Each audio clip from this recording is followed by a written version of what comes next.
Hi, everyone. Thanks for joining today, and thanks to GMAT Club for hosting. I am going to share my screen with you now so that you can see the presentation that I'm going to run through today. So give me just a sec here.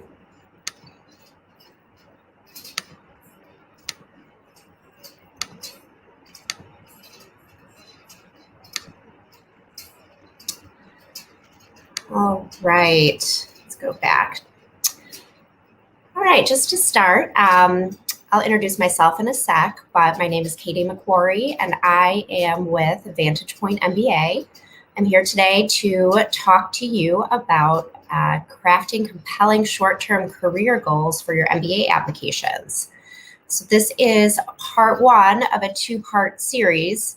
Next week at the same time, on the same day, same place, I will be returning to talk to you about part two of the series, which is how to portray and communicate your long-term vision in your MBA applications. So hope you can join us for that as well. So just as a little overview of what we're going to cover today, as I said, I'll give a little more of an introduction of myself and also a Vantage Point. Then we'll sort of talk about, what exactly are short-term career goals, when an MBA program asks you for them, and how do you, kind of think about what to share, what they're looking for. And then, more specifically, what makes compelling short-term career goals? So not just, what are they, but how do you make yours great and something that's really going to resonate with the AdCom? Then we'll kind of put this into practice using a few strong examples from our past clients that have, really come up with awesome short-term career goals that they used in their applications and obviously had great success with them. So we'll sort of look at their goals and then talk about how they line up with the criteria that, I've gone through earlier in the presentation, just so you can kind of see it in practice, because I find that always helpful. And then last, we'll have a bunch of time at the end for Q&A using the chat box, and I'll, look through the questions that are there and hopefully provide you with some helpful answers. All right, so to get started, who am I? As I said, my name is Katie McQuarrie. I work for Vantage Point MBA. I went to Kellogg for my MBA full-time. Before business school, I worked in banking. Then I went to school, and then afterwards I worked in finance and strategy in the CPG space before jumping over and becoming an admissions consultant. I just always really loved mentoring and coaching people. And so this career just was perfect for me. And I love, meeting new people, meeting my clients, talking them through the process. And then it's obviously very fulfilling to see people get to matriculate to schools that they're very excited about. What I love about Vantage Point MBA, been here for quite a while now. But we really take a mentorship, kind of friend-based approach. We really, we obviously keep you on task, but we're here for any questions you can have. It's a very high-touch, personalized service. What I also love about Vantage Point is that we take a very team-based approach to the process. So we have a team that has former admissions committee members that will opine on any question that I have that, I might want their perspective on. We, have a lot of communication between the consultants, talking about, my client is seeing this, are you seeing that too? So I think the collaborative approach that we have internally really sets us apart and helps us serve our clients better. We have done some analysis and, have great proven success. Our clients get into top MBA programs at 3 times the average. So we're really proud of that. But, we also encourage our clients to push the limits of, where they think they might be able to get in and stretch themselves a little bit. While coming up with obviously an appropriate school list for you. So that's who we are. There'll be a little more information in my contact info at the end if you want to shoot me an email. We also are on Instagram, and so we share a lot of insights there. So I'll show you our username at the end. We can talk a little bit about that, but we'd love to have you follow us. All right, so let's jump into the content for today. So MBA short-term career goals. I mean, I think that what you'll find is one way or another, this, having to communicate the job that you're looking for out of an MBA, kind of why you want to get an MBA, the career benefit you're looking to receive will factor into every single application you complete. Whether or not it's a direct essay question, which some schools have, some do not, maybe it's a little more, it just generally fits into the way people ask their questions or answer the essay questions, even if it's not, directly what are your post-MBA career goals. Usually it will factor in somewhere. Most in the essays, some schools like, HBS, it might not be as, concrete on the essays, but there are other questions in the body of the application that, will ask this directly. Sometimes it's in an interview, sometimes it's all three places. So without a doubt, when you are applying to business school, you will have to communicate, what your post-MBA career goals are. So it's an important and I would say critical element of your profile to give a lot of thought to, do a lot of research on, network with people, talk to them about their experience, what, roles were available to them outside of business school. And I think it's important to also put yourself in the school shoes. Why does it matter that, their applicants know what they want to do after business school? And it may seem obvious, like, they want smart people who are driven and have a plan. That's true. But on top of that, these business schools are businesses and they publish their employment statistics.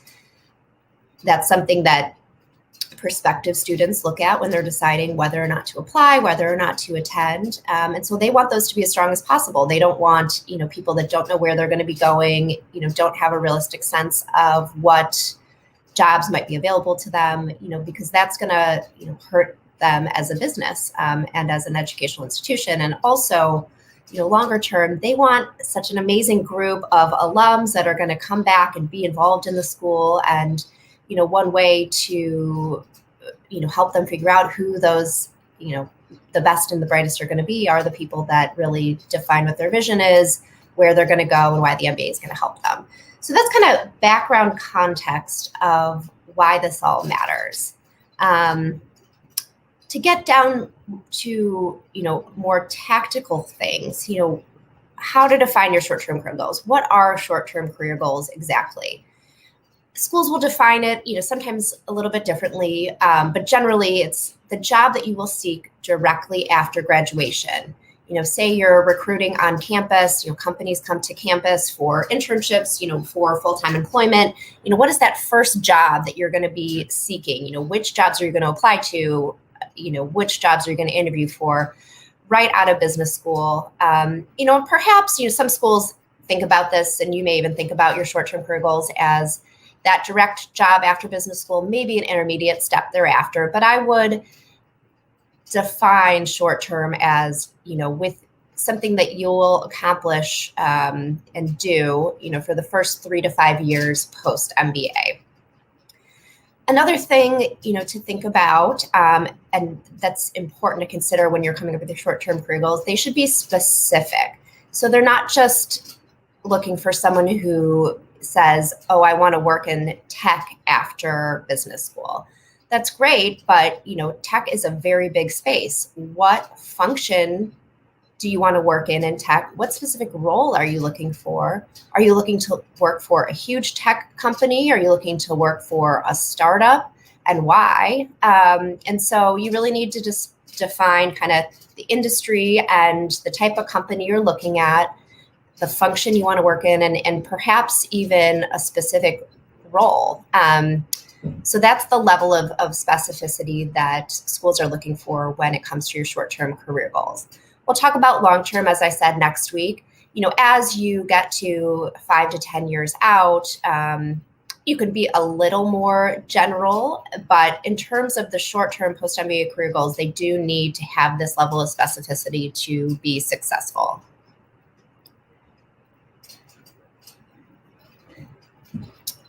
So, I sort of defined what I mean by short-term career goals exactly, and that will get you part of the way there, but to really make your short-term career goals great and compelling and something that is going to set you apart from the competition, I've come up with a list here of 3 boxes to check to ensure that your career goals are great.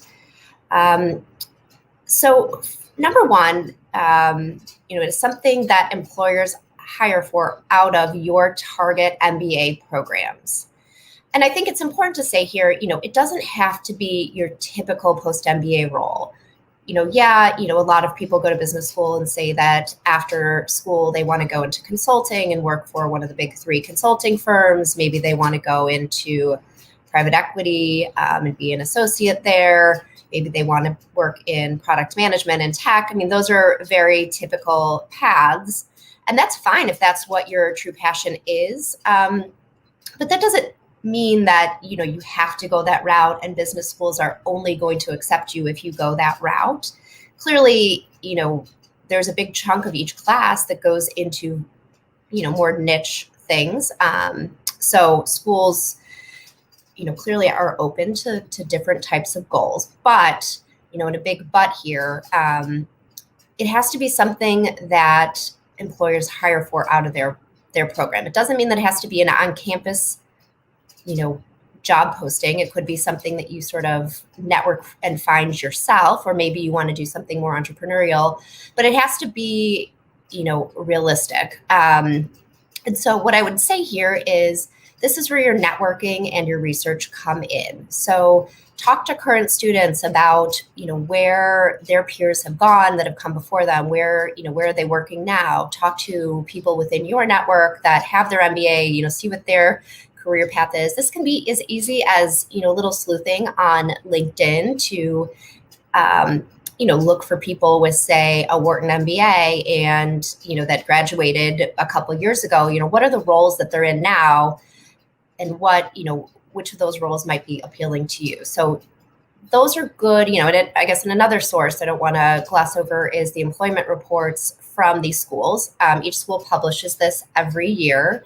You can find them and figure out, where are most of their graduates going. This can be a great tool to figure out, narrow down your choices of where you want to apply.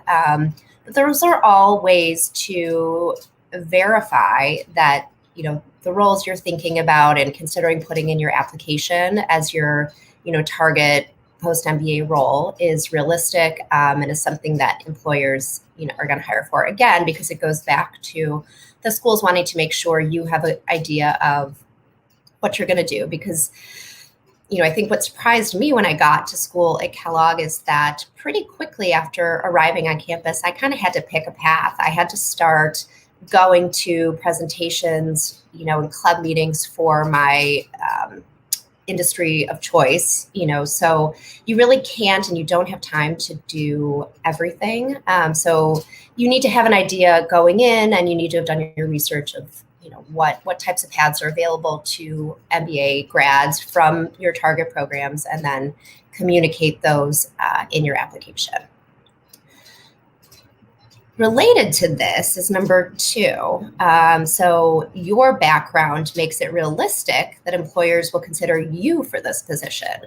So not only do you have to verify that the roles and companies and functions that you're interested in hire MBAs from your target programs, but you also have to make sure that it's realistic they'll hire you. So some MBA, post-MBA paths are more restrictive than others. My experience on campus, and I generally hear this from past clients, some paths, so say investment banking, for the most part, if you're relatively quantitatively savvy, which you are if you're at a strong MBA program. You're willing to put in the work.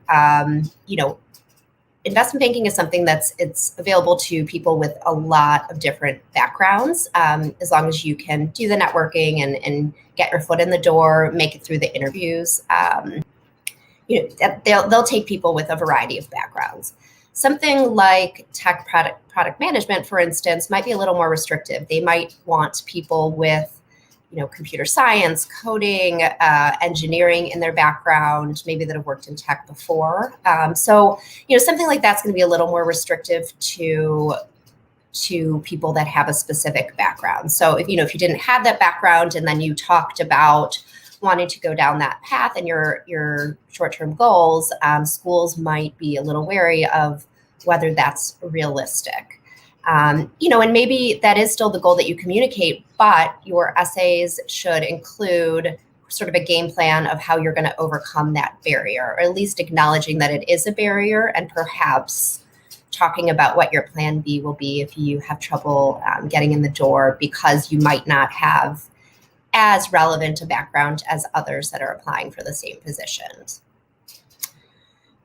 Number 3, and this sort of gets into what we'll cover for next week, but short-term and long-term career goals are inherently related, right? So you're not going to do one thing right out of business school and then pivot and do something completely different when you're 10 years post MBA. So for the most part, your short-term career goals and the role you seek out of your MBA program should be something that you're passionate about, that you'll do well in, that fits with your personality. But it should also be a means to an end. So just like the MBA, you're acquiring a certain set of skills.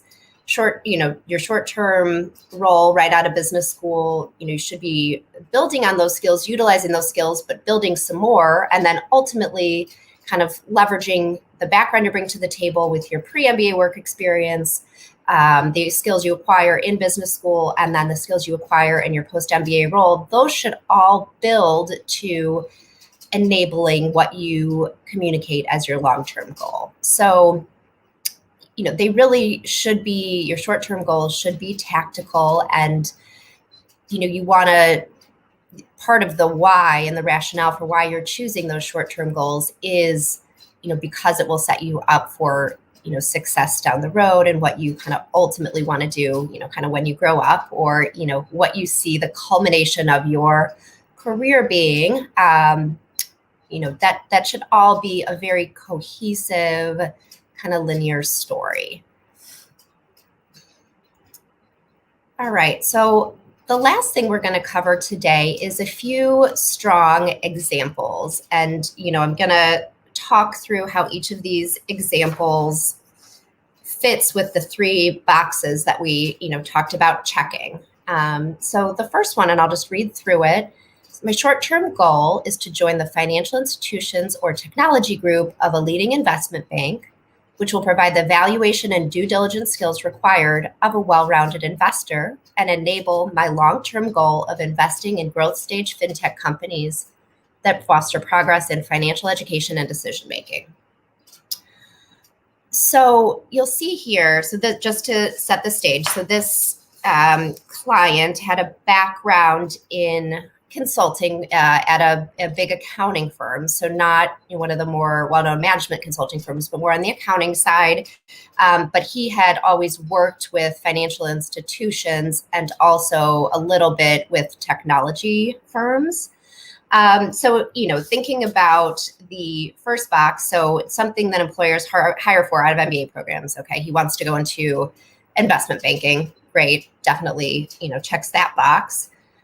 Background makes it realistic that you will consider you for this position. Okay, so he has a little bit of industry experience in the sectors that he's hoping to pivot and work on in banking. So he's really just pivoting. He's using that experience, but pivoting the lens he's taking on it. So instead of being more on the accounting consulting side, he wants to be on the banking side, but he has that grounding in, the sectors that he's looking to use. So and he, had a strong undergrad GPA, had a strong GMAT, so the things that, investment banks look for.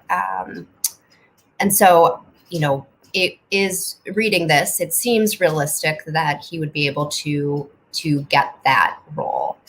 And then, so for the third box, logical stepping stone to long-term goals. So his long-term goal is to, work more on the investing side and stay, within the fintech sector.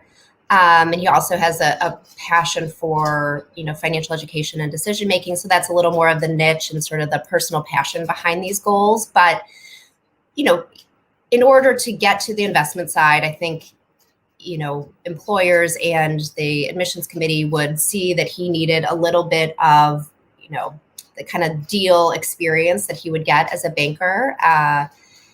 What goes in, the due diligence, the valuation, some of the things that he's not really getting in his current role as, a consultant / accountant, and really something that he will acquire, in an investment banking role to set him up for success, really pivoting into that investing lens that he hopes to take. And I will say, this was one of a fantastic client of mine, and he did ultimately get a banking internship, which he's completing right now. So, it has worked out, and he's at a great program that he was super excited about. So yeah, happy ending to that story. All right, second example, and this one's, different than the first, obviously. So I'm targeting a post-MBA role in strategy consulting, which will build upon my deep experience in the education industry and allow me to put the skills gained at X school into practice across a wide variety of business challenges, setting me up for success as the founder of an educational technology company. So this candidate had a very interesting background. He was actually a teacher for a network of schools. He then transitioned into more of the business side. So he joined the corporate office of that school network and was working in, expansion and business development and strategy. And so he had pretty deep experience in the education industry, as he, talks about here. But he felt like he needed more high-level strategy knowledge, because ultimately he wanted to found his own company. He didn't always want to be working for someone else. He had some great ideas and passion for where he saw the education industry going. And so he felt like as an entrepreneur, he could really put those into practice. But he didn't feel like he would be ready to do that right out of business school. So he felt like an intermediate step in strategy consulting would really give him the skills he needed. So again, obviously something that employers hire for out of MBA programs. The school he was looking at was that he ultimately got into was very heavily consulting. So, really resonated with, where a lot of their graduates go. Background makes it realistic. He had a great test score, had a lot of industry experience that was going to be relevant in consulting. And again, consulting is pretty open to a variety of pre-MBA career paths, so long as you can do well in your case interviews and get that internship, do well in the internship. So, I think it was realistic that employers would hire him for a strategy role.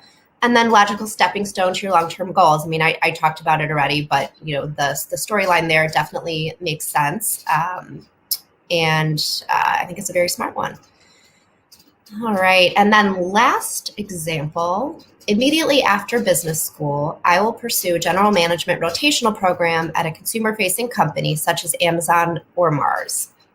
The cross-functional exposure and top-line accountability I will gain through this program will supplement my deep experience managing costs for consumer goods.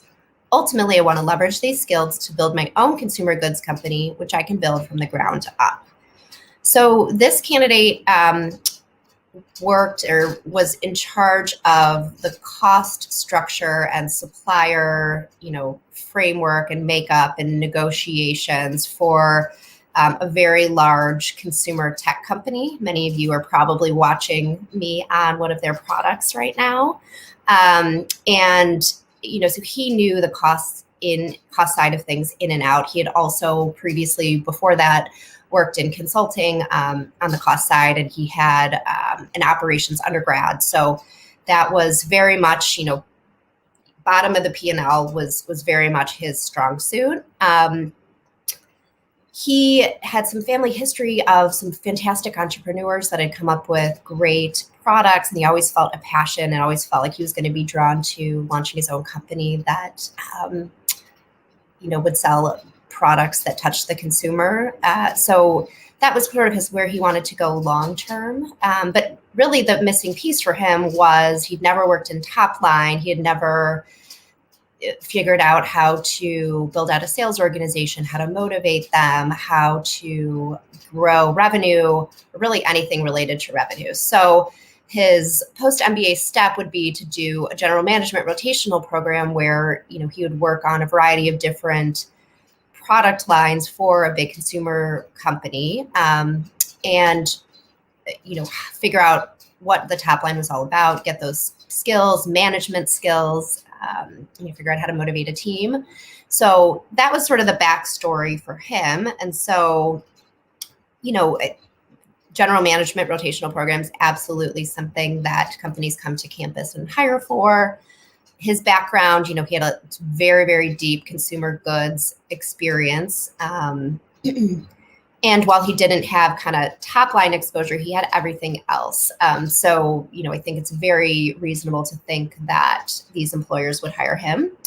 And then logical stepping stone to your long-term goals. So yeah, I think it, sort of completed the puzzle for him of the skills he felt he needed to actualize his long-term goal. So, he's just about to start. He's probably on campus as we speak, his first year at a great school that I know very well myself. So very excited for him and to see how this all plays out in reality. All right, so we're going to move into Q&A.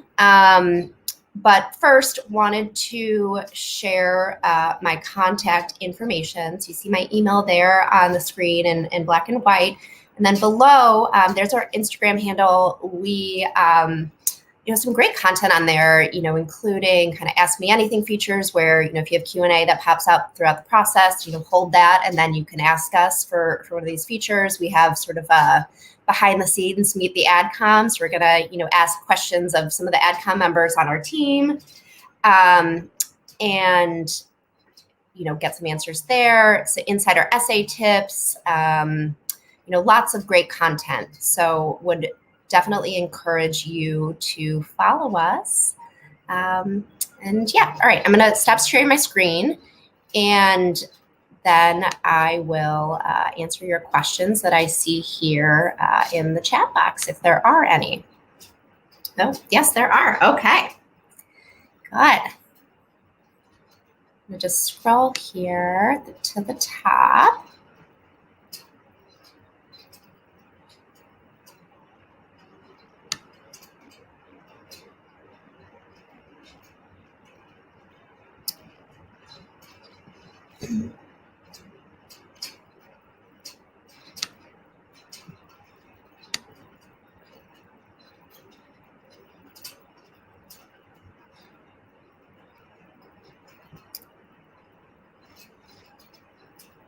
So this is a great question. Many people, including myself, do the MBA to change their role, function, and industry. How can they align their short and long-term goals with prior experience?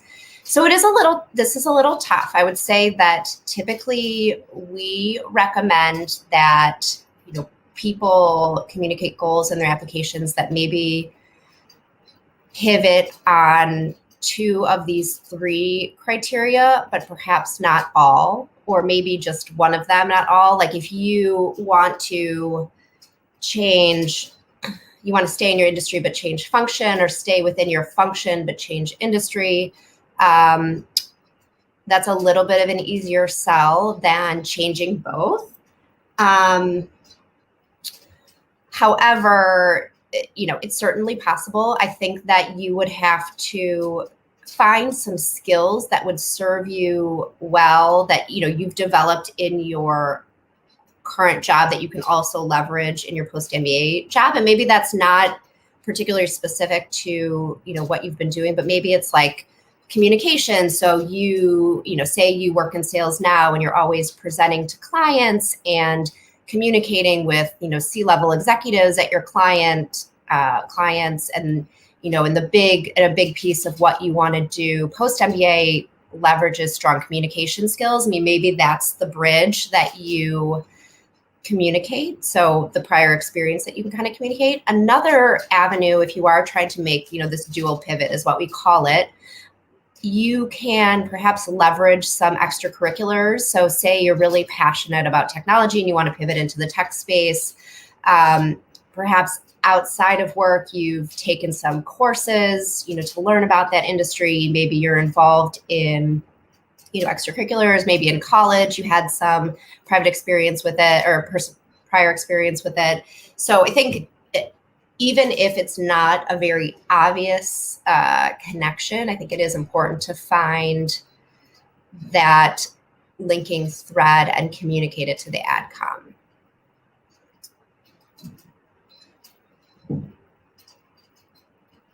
So all these, the examples seem to have been written by experienced candidates. To an example from a recent grad. So I'm guessing, you know this, but most of these business school programs are looking for 3 to 5 years of business experience. The programs that I'm most familiar with, which are the top 20 MBA programs worldwide, do look for some work experience. So, I think that's why you're seeing that is common, and, within each of my examples. But the one exception to that is these deferred MBA programs where you're applying as a college undergraduate, college senior, and you're looking to attend, work for 2 to 3 years and then go back to business school, which you've been already admitted to. And that's a little, so I just finished working with a deferred admissions candidate, and so it's a little more challenging. I think the ideal thing is if even if you don't have experience yet, but if you have a job lined up for after graduation, you can talk about, this is what I'm doing now for the next 2 to 3 years. Then I'm going to do my MBA. Then this is, what I want to do long term, or post MBA and then long term. And hopefully that all is kind of a linear storyline. If not, you can link it back to extracurriculars you've been involved with on campus, things like that. But really, hopefully your goals are rooted in, something you have experience with, because you have to be able to say, like, I know I will like this path because I have done X, Y, and Z in the past. And so it's a lot easier to say that if, there's real experience there, whether that's a true job, an internship, campus involvement, a class you took, anything. So I think, there's ways to get around it, but I would say the most typical, just given, who these MBA programs look for, is from experienced candidates.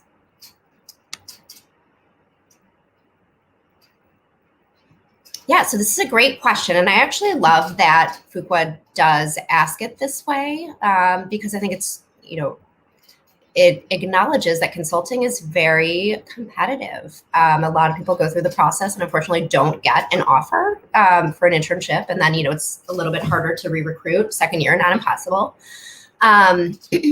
So I think it's a very personal thing, but an alternative to consulting that I typically see would be to work for a company in an internal strategy role or a corporate finance role. That would probably be a common thread. So maybe you couldn't be going around to different clients and building out strategies and, making recommendations like that, but maybe you could work for a company and do that internally for them. Or, a general management rotation program where you get to see the different business lines within, one company. So, I think those are like the most common ones that I would say I've seen. It's also important to think about the timeline. So when you get to campus and you go through on-campus recruiting, what you find is investment banks come first, so that recruiting comes first. Consulting comes next, and then more of the corporate industry jobs are posted and interviews take place. And after that is more like the just-in-time hiring for startups and PEVC, things like that. So, it wouldn't be a realistic plan B to do investment banking as a backup for consulting, for instance, because you would have had to have already accepted an investment banking job before the consulting firms come to campus. So you have to think about the timeline there. And that's why it's really important to talk to current students, to talk to alums, because those are things you might not think about until you get to campus. But, the AdCom would certainly know and could, poke holes in your goals if you didn't realize it.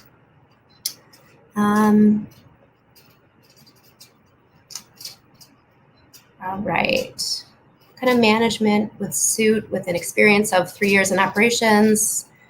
Some colleges for the same. What could the goals look like? So for operations, so I would say what you might want to look at, so Kellogg, for instance, and I'm guessing maybe others do, I'm not quite certain, but Kellogg has it's called the Triple M program. So you come out with a master's in engineering and also, so sort of more like the product innovation side, and also with an MBA as well. So that's a very common program for people that have an operations background. I think you could look into that, whether or not that's a realistic target for you. You could look at the employment reports from the Kellogg Triple M program and figure out where people go. There's like design consulting, so more on the product design side. There are, I would say, general management rotational programs is a good goal for someone who has worked in operations and manufacturing. But I would look at employment reports and talk to people who have followed that path to really get the best sense there. All right, let's see.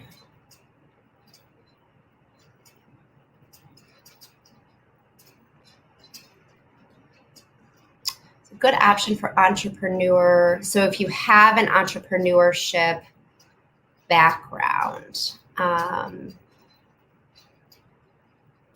so really, I would say anything. It just depends with what your path is, what your vision is for the future. Do you want to stay an entrepreneur? Do you want to, are you tired of the entrepreneurship path and you want to do your own thing? Do you want to, maybe work for a private equity firm in an operating role where you're advising entrepreneurs that, the private equity firm has invested in? You could do, a search fund where you're raising investment money to launch a venture, and you're just sort of getting more meat behind it with experienced investors. I mean, you could do consulting and sort of see, what other businesses are doing, how to set up a more corporate structure, what that's kind of like. I would say, the paths are almost endless, and you really have to do some, personal reflection to figure out what you want to do in the future, because I think you can make anything kind of work. And that's what's great about having that entrepreneurship background, is that it's very flexible, and I think it opens a lot of doors. This is a great question. I love this question. Thank you. Well, writing short-term goals as consulting, is it better to specify a sector or general? General is totally fine. I know that the one example that I had in there did have a specific sector, and that's because this particular client was very niche because he did have that teaching background. Everything he'd ever done was in education. And so that's really where his expertise was.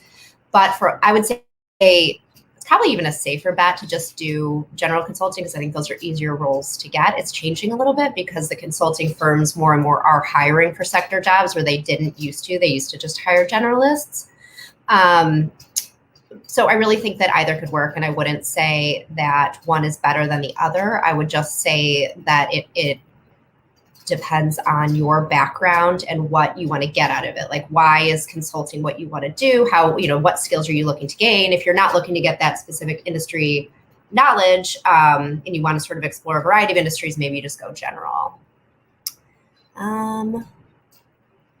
Okay, and then I'm going to take one more question about media, sports, and entertainment. So post-MBA career in media, sports, and entertainment is quite rare. And I guess you're probably asking, like, is that an okay thing to do for your goals? Yeah, absolutely. And I think that's the point I wanted to make on one of my slides where, I was saying that it doesn't have to be like the typical thing. It can be something a little more niche. And I think it's great that you have a narrow focus. So I would look for, I would just make sure that the programs you're applying to, have the resources to support that. And if they do, they're really going to love that that's your goal. So thinking like a UCLA Anderson or an NYU Stern, those are both two programs that come to mind that really do great in that space. So, tailor your applications and your target to the schools that will, enable those goals. But really, you can do it out of any, business school program. I would try to find some alums that have gone into that space, maybe talk to them if you can. Otherwise, use their career paths as a model for your own. And yeah, I think it's absolutely okay to talk about something like that. All right, I am going to call it a day here. Again, check back, same time, same place next week. We'll talk about long-term career goals. I'll take more Q&A. In the meantime, follow us on Instagram, Vantage_point_ MBA. And thank you so much for joining today and for your great questions. All right, bye.